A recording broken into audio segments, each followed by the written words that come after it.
Hello friends, welcome to Gyanshri Educational Tutorial. Here I am Diksha Sharma. In today's lecture, I will discuss with you Super 10 questions of reasoning for HTET, PGT, TGT and PRT level.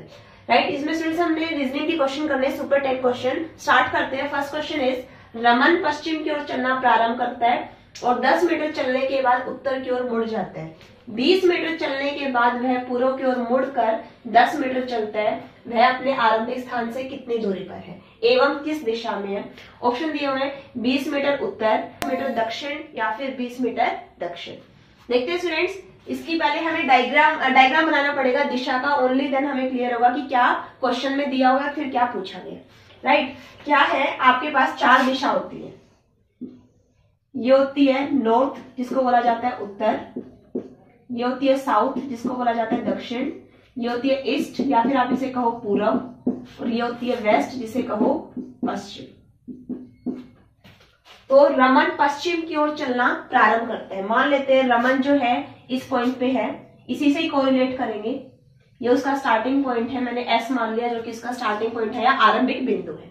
Right, पश्चिम की ओर चलना उसने आरंभ किया तो ये पश्चिम दिशा है, तो मैंने मान लिया इसने यहां से चलना आरंभ किया. और 10 मीटर चलने के बाद, कितने मीटर चला है वो 10 मीटर. 10 मीटर चलने के बाद उसने कहां पे मुड़ जाता है वो उत्तर की ओर. ये वाला पश्चिम दिशा में चल रहा था, उत्तर इसका कौन सा है ऊपर वाला, तो उत्तर की ओर मुड़ गया. 20 मीटर चलने के बाद तो वो उत्तर दिशा में कितना चला स्टूडेंट्स 20 मीटर. राइट, 20 मीटर चलने के बाद वह पूर्व की ओर मुड़कर 10 मीटर चलता है. ये हम उत्तर में पहुंच गए थे. उत्तर में पहुंचने के बाद वो कहां मुड़ जाता है पूर्व में, मतलब इस वाली दिशा में. और कितना चलता है 10 मीटर, मतलब जितनी डिस्टेंस ये थी उतनी ही आपने 10 मीटर ये कवर करी. अब पूछा गया है वह अपने आरंभिक स्थान से कितनी दूरी पर है. ये उसकी डेस्टिनेशन पॉइंट आ गया, मतलब एंड बिंदु या फिर आप इसे कहो अंतिम बिंदु. और ये कौन सा है आरंभिक बिंदु. पूछा गया है वह अपने आरंभिक स्थान से कितनी दूरी पर है एवं किस दिशा में है. ये अंतिम बिंदु है उसका और ये वाला प्रारंभिक बिंदु है. तो पूछा गया है प्रारंभिक स्थान से कितनी दूरी पर है, तो ये वाला जो डिस्टेंस है वो किसके बराबर हो जाएगी जितनी ये डिस्टेंस है, क्योंकि ये आपका एक रेक्टेंगुलर शेप होगी, आयत बन गया कि जितनी 20 ये है उतनी ही 20 ये हो जाएगी. और डायरेक्शन कौन सी हो जाएगी, क्योंकि हमने प्रारंभिक रेफरेंस मानना है. तो एस जो है ये स्टार्टिंग पॉइंट आपका किसमें है उत्तर दिशा में, तो इसका आंसर हो जाएगा 20 मीटर इन नॉर्थ या फिर आप इसे कहो 20 मीटर उत्तर. That is a will be right answer. I hope आपको क्वेश्चन क्लियर हो गया होगा. नेक्स्ट इज, ये आपको एक डायग्राम दिया हुआ है, पूछा गया है लुप्त पद ज्ञात करें. ये जो क्वेश्चन मार्क है ये हमें बताना है कि यहाँ पे क्या आना चाहिए. ऑप्शन है first is 2, second is 3, third is 4 and day is 6. तो देखिए स्टूडेंट्स, ये जो आपकी फिगर है इसमें जो है हम किस तरीके से करते हैं ऐसे क्वेश्चन को कि ये वाला जो नंबर है ये इन दोनों से कोरिलेट होता मिलेगा, ये नंबर इन दो से और ये वाला नंबर आपका इन दो से और ये वाला इन दो से. देखते हैं कैसे कि जो 13 है वो 3 और 2 के साथ कैसे रिलेशन में है कि अगर आप 3 का स्क्वायर करें और 2 का स्क्वायर करें और दोनों को जोड़ दे तो 13 आना चाहिए. जैसे मैंने कर दिया 3 का स्क्वायर प्लस 2 का स्क्वायर, सॉरी 2 का स्क्वायर, 3 का स्क्वायर 9, 2 का स्क्वायर 4, 9 और 4 13. अगली सीक्वेंस देखते हैं यही फुलफिल हो रही है नहीं कि 5 और 1 उठा लेते हैं कि 5 का स्क्वायर प्लस 1 का स्क्वायर 25 और 1 26, तो ये वाला नंबर आ रहा है. ऐसे ही 4 और 2 का स्क्वायर करके अगर ऐड कर देते हैं 4 का स्क्वायर प्लस 2 का स्क्वायर, 4 का स्क्वायर 16, 2 का स्क्वायर 4, 16 और 4 20, तो ये वाला नंबर. सेम वे में इन दोनों का जो हम स्क्वायर करें और फिर ऐड करें तो कितना आना चाहिए 65. तो 7 का स्क्वायर ये नंबर हमें निकालना है. मैंने सपोज इसको मान लिया एक्स स्क्वायर बराबर किसके 65 की, तो यहां से आ गया 49 प्लस एक्स स्क्वायर बराबर 65, एक्स स्क्वायर बराबर 65 माइनस 49. 65 माइनस 49 करोगे आप सोल्व, कितना आ जाएगा 16. दैट इज एक्स बराबर 16 का रूट जो कि किसके बराबर हो जाएगा स्टूडेंट्स 4 की. तो इसमें हो जाएगा आपका option C, that is C will be right answer. Next question is, किसी भाषा में रेखा को लिखा गया NOPST, रेशम को NOHSTQ और शाम को HSLTQ. तो पूछा गया शेम को कैसे लिखा जाएगा. ऑप्शन है first is SHQTO, second is HSTQO, C is HSTOQ या फिर DSHQOT. देखिए स्टूडेंट्स, इसमें जो है रेखा दिया हुआ है, रेशम दिया हुआ है और श्याम दिया हुआ है। तो जो शेम है वो आपका इन्हीं में से किसी में हमें मिल जाएगा। क्यों? क्योंकि देखो रेखा, रेशम और श्याम, इन तीनों ही लेटर के कॉम्बिनेशन से हम उठाए तो शेम वर्ड निकलते हैं। खैर हम देख लेते हैं रेखा जो है उसको कैसे लिखा गया है। रेखा के लिए जो कोडेड वर्ड है वो यूज किया गया है NOPST। ऐसे ही रेशम के लिए NOHS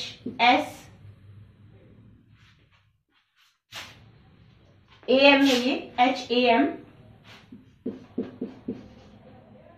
रेशम के लिए यूज किया गया है NOHSEQ, राइट।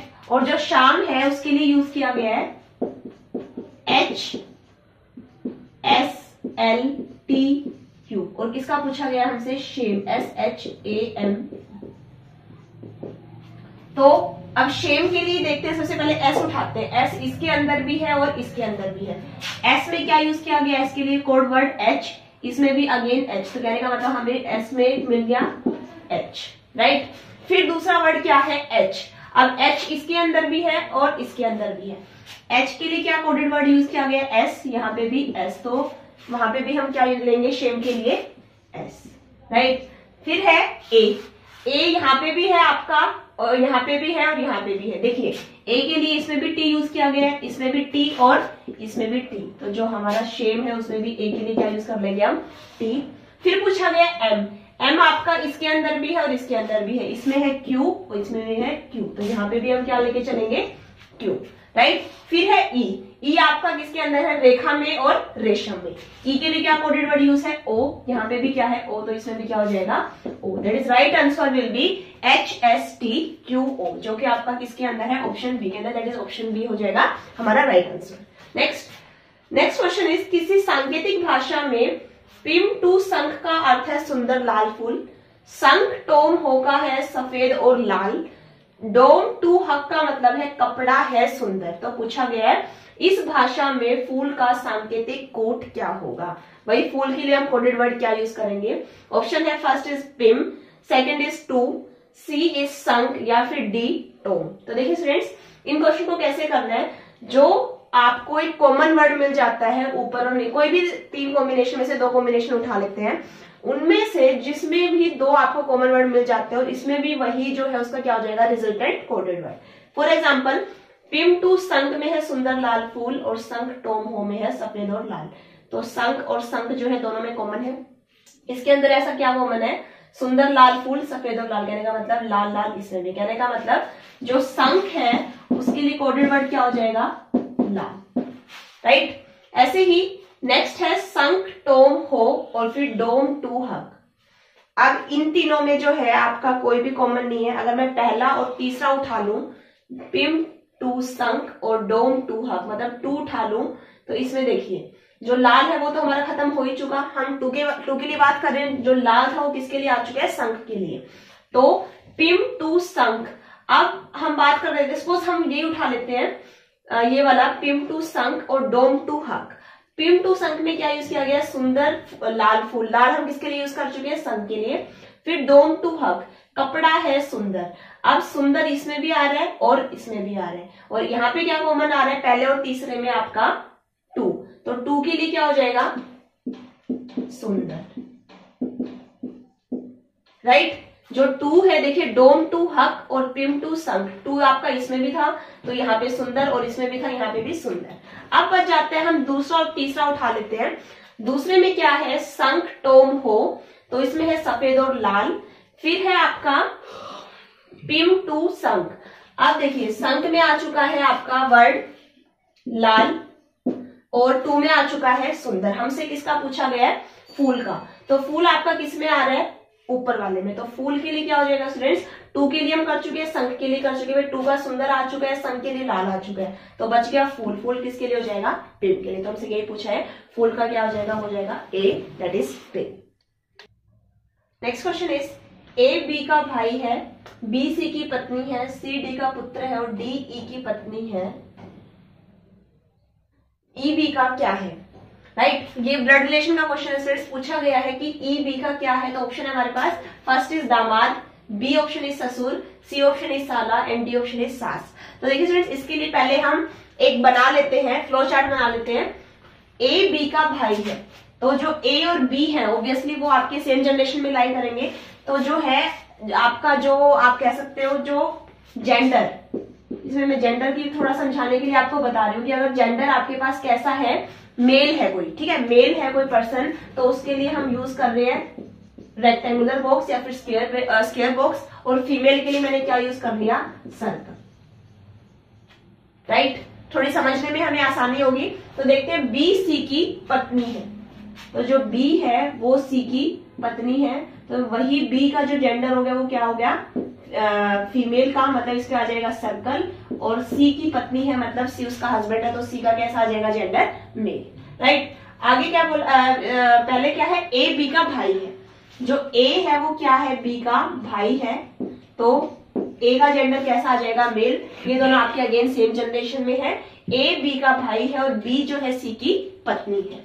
राइट, फिर है सी डी का पुत्र है, जो सी है वो डी का पुत्र है, मतलब ये जो है आपका जो बेटे वाला रिलेशन है, मतलब पुत्र पुत्री वाला रिलेशन है, वो आपका क्या चला जाएगा, इनमें एक जनरेशन का गैप आ जाएगा। मैं इनको ले लूंगी ऊपर कि जो सी है वो डी का पुत्र है। अब हमें डी का पुत्र कौन है, सी है। अब हमें डी का जेंडर अभी नहीं पता, आगे चलते हैं। डी ई की पत्नी है, जो डी है वो क्या है, ई की पत्नी है, मतलब डी का जेंडर कैसा आ गया, फीमेल, और ये जो है ई की पत्नी है, मतलब ई जो है उसका हस्बैंड है, तो इसका जेंडर कैसा आ जाएगा, मेल का। तो मेल के लिए मैंने क्या यूज कर लिया, रेक्टेंगुलर या फिर स्क्वायर शेप के लिए।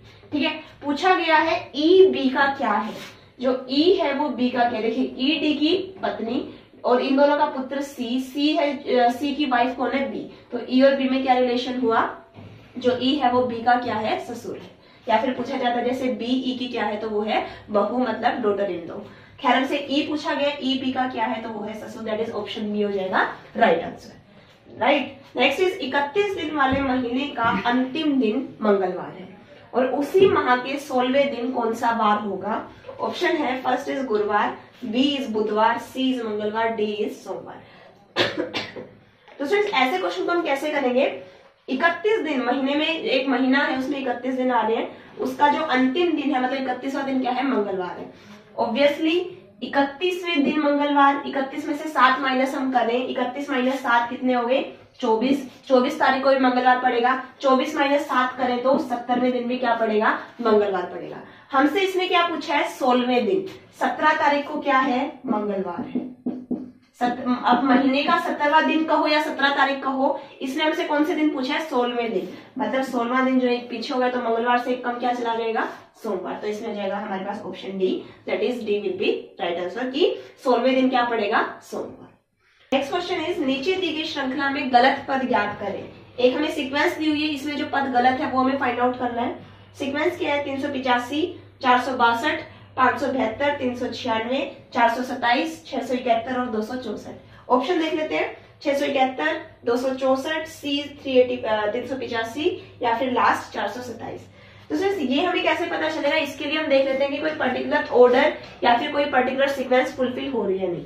तो देखिए 385 से 462 हम गए, इंक्रीमेंट हुआ, फिर इंक्रीमेंट हुआ, 572 से 396 पे क्या हो रहा है, डिक्रीमेंट हो रहा है, मतलब एक कम हो रहा है, फिर बढ़ रही है सीक्वेंस, फिर बढ़ रही है और फिर लास्ट में फिर कम हो रही है। कहने का मतलब कोई प्रॉपर ऑर्डर नहीं आ रहा। तो इस केस में हम क्या करेंगे, हमें जो है स्टूडेंट्स जो आंसर है वो इसी के ही अंदर छुपा हुआ हम दिख रहा है। देखो 385 आप कैसे कर रहे हो कि 3 और 5 को अगर मैं जोड़ दूं तो 8 आ रहा है। कहने का मतलब जो दो एक्सट्रीम नंबर है उनका हम एडिशन करें तो बीच वाले के बराबर। ऐसे ही 4 और 2 को जोड़ दें तो 6 के बराबर, 5 और 2 को जोड़ दें 7 के बराबर, 6 और 3 को जोड़ दें 9 के बराबर, 4 और 7 को जोड़ दें तो कितना आएगा 11, बट यहाँ पे जो है क्या आ रहा है 2। तो कहने का मतलब ये नंबर फुलफिल नहीं हो रहा। खैर आगे सीक्वेंस देख लेते हैं, 6 और 1 को जोड़ा तो 7, 4 और 2 को जोड़ा तो 6। तो कहने का मतलब ये जो नंबर है 427 ये हमारा सीक्वेंस को फुलफिल नहीं कर रहा, तो ये हो जाएगा गलत, दैट इज ऑप्शन डी हो जाएगा right answer. Next question is, यदि P डिवाइड का सूचक है, Q मल्टीप्लाई का सूचक है, R प्लस का सूचक है और S माइनस का सूचक है, तो ये आपसे पूछा हुआ है, इसका रिजल्ट क्या आएगा। ऑप्शन है अपने पास, फर्स्ट इज 31, बी इज 32, सी 33 या फिर डी 30। तो देखिए स्टूडेंट्स, इसमें जो है पी का क्या मतलब है बताया हुआ है, जो पी है वो किसको डिनोट कर रहा है, डिवाइड को, राइट। आर को जो आपका क्यू है वो किसको कर रहा है, प्लस को, क्यू किसको कर रहा है, मल्टीप्लाई को, आर किसको कर रहा है, प्लस को, और एस किसको कर रहा है, माइनस को। कहने का मतलब यहाँ पे जो पी क्यू के कोरस्पॉन्डिंग जो साइन है वो लगा लेते हैं, देन इस सीक्वेंस को सोल्व करेंगे। 16 क्यू 12, पहले लिख लेते हैं इसका as 16 Q 12, P 6 R F 5s 4। 16 Q का मतलब क्या है, क्रॉस, तो 16 गुना 12। पी का मतलब क्या है, फिर आगे डिवाइड, मतलब 12 डिवाइडेड बाय 6। फिर आर का मतलब क्या है, प्लस, 6 प्लस 5, और एस का मतलब क्या है, माइनस, तो 5 माइनस 4। तो सिर्फ इसको हम कैसे सोल्व करेंगे, तो आपका एक रूल होता है बोर्ड मास, वो लगाया जाता है ऐसे क्वेश्चन को सोल्व करने के लिए, जिसमें जो है ब्रैकेट का जो है, बी का मतलब क्या है यहाँ पे ब्रैकेट, ओ का मतलब ऑफ, डी का मतलब डिवीजन, फिर मल्टीप्लाई, फिर एडिशन, फिर सब्ट्रैक्शन। मतलब कहने का मतलब पहले जो डिवाइड वाले पोर्शन को सोल्व किया जाता है, देन मल्टीप्लाई, देन एडिशन वाले को, देन सब्ट्रैक्शन वाले को। तो इसमें सबसे पहले हम डिवीजन वाले को सोल्व करेंगे कि 16 गुना 12 डिवाइडेड बाय 6 2 प्लस 5 माइनस 4। फिर हम इसको करते हैं डी के बाद एम को, मतलब मल्टीप्लीकेशन को, कि 16 दूनी 32 प्लस 5 माइनस 4। फिर इसके बाद किसको किया जाता है, एम के बाद ए मतलब एडिशन को, कि 32 और 5 37, 37 माइनस 4 कितना आ जाता है, 33, जो कि आपका कौन से ऑप्शन में है, सी में, जो कि हमारा 33 आंसर है, सी हो जाएगा हमारा correct answer, right. Next is 4 बच्चे एक पंक्ति में बैठे हैं, ए बी की बगल वाली सीट पर बैठा है लेकिन सी के बगल में नहीं है। यदि सी डी के बगल में नहीं बैठा है तो डी के अगल बगल की सीट या फिर सीटों पर कौन है। ऑप्शन है फर्स्ट केवल बी, ऑप्शन सेकंड केवल ए, थर्ड ऑप्शन बी और ए, या फिर डी आंकड़े अपर्याप्त है। तो सीटिंग अरेंजमेंट का क्वेश्चन है स्टूडेंट्स, कितने बच्चे बैठाने हमने पंक्ति में, 4। ए बी की बगल वाली सीट पर बैठा है, जो कहने का मतलब जो ए और बी है वो एडजेसेंट बैठे हैं। सपोज मैंने ए को यहीं पे बैठा दिया, ए जो है बी के एडजेसेंट में, राइट। लेकिन सी के बगल में नहीं है, जो हम ए है उसको हमने सी के साथ में नहीं बैठाना। तो जो है मान लिया कि जो आपके पास ये सीट, ये अरेंजमेंट है, तो मैं सी को यहां नहीं बैठा सकती क्योंकि इसने पहले ही बोल दिया जो ए है वो सी के बगल में नहीं बैठा होना चाहिए। तो सीधी सी बात है सी कहां बैठेगा, बी के साइड में। आप बी के साइड में बैठा सकते हो लेकिन ए के साइड में उसका अरेंजमेंट नहीं करना। सेम वे में यदि सी डी के बगल में नहीं बैठा है, जो सी है वो डी के बगल में नहीं, हमने सी और डी को इकट्ठे नहीं बैठाना कहने का मतलब, तो डी को हम कहां पे बैठा देंगे, यहाँ पे, राइट। तो डी के अगल बगल की सीट या सीटों पर कौन है, डी के एडजेसेंट सीटों पर कौन है, तो वो है ए। तो इसमें हो जाएगा केवल ए, दैट इज ऑप्शन बी हमारा right answer. Next question is अंग्रेजी शब्दकोश में तीसरे स्थान पर निम्न में से क्या आएगा। भाई जो डिक्शनरी में वर्ड होते हैं उनमें पूछा गया है कि इन चारों में से तीसरे स्थान पर कौन आएगा। तो देख लेते हैं, first is monastic, Maner, monarchy, monitor. तो देखिए स्टूडेंट्स, इसके अंदर जो MON है वो कॉमन है, राइट। जो बाद का पार्ट बच जाता है उसको हम देख लेते हैं। AS मतलब पहले जो है डिक्शनरी वाइज आपका क्या आ रहा है, A आ रहा है, इसमें E, देन इसमें भी A, फिर E। तो आपका पहले आएगा A वाला पार्ट, तो A वाला इसमें भी है और इसमें भी है, लेकिन A के बाद क्या है, इसमें S और इसमें R। तो पहले आ जाएगा R वाला part, that is monarchy, right. MON आपका कॉमन ही रहेगा। फिर R के बाद किसका आ जाएगा, S का मतलब मोनेस्टिक वाला, ठीक है। फिर उसके बाद ये बच जाता है हमारा जिसमें ई और ई है। अब देखिए ई के बाद यहाँ पे वाई है और यहाँ पे टी है, तो अल्फाबेटिकल वाइज कौन पहले आ रहा है, टी वाला। तो इसमें आ जाएगा आपका मॉनिटरी, देन लास्ट में क्या आ जाएगा, मनी। तो इसने हमसे क्या पूछा है कि तीसरे स्थान पर कौन आएगा, तो तीसरे स्थान पर कौन आ रहा है, मॉनिटरी। तो दैट इज ऑप्शन डी हो जाएगा हमारा राइट आंसर। तो ये स्टूडेंट्स अंग्रेजी शब्दकोश का क्वेश्चन था, मतलब डिक्शनरी का था, जिसमें हमने अल्फाबेटिकल अरेंजमेंट करना था। तो सिर्फ आज की इस वीडियो में हमने जो सुपर 10 क्वेश्चन करे रीजनिंग के, आई होप आपको क्लियर हुए होंगे। प्लस फ्रेंड्स इसी हमारे ज्ञानश्री एजुकेशन ट्यूटोरियल पर हमने रीजनिंग के और टॉपिक भी सोल्व किए हुए हैं, जैसे आपका कोडिंग डिकोडिंग हुआ, ब्लड रिलेशन है, सिटिंग अरेंजमेंट है, डायरेक्शन सेंस टेस्ट है, तो आप वहां से भी गो थ्रू कर सकते हैं। प्लस हमने रीजनिंग की भी एक पूरी हर एक टॉपिक की 15 क्वेश्चन की सीरीज डाली हुई है, और हमने इंग्लिश का भी सोल्व किया हुआ है सुपर 15 क्वेश्चन की सीरीज, जो कि आपकी इनकमिंग HTET के लिए काफी बेनिफिशियल रहेगी। तो आई होप आपको ये वीडियो पसंद आई होगी, तो ज्यादा से ज्यादा इस वीडियो को लाइक करें, चैनल को सब्सक्राइब करें for more updates. Thank you very much.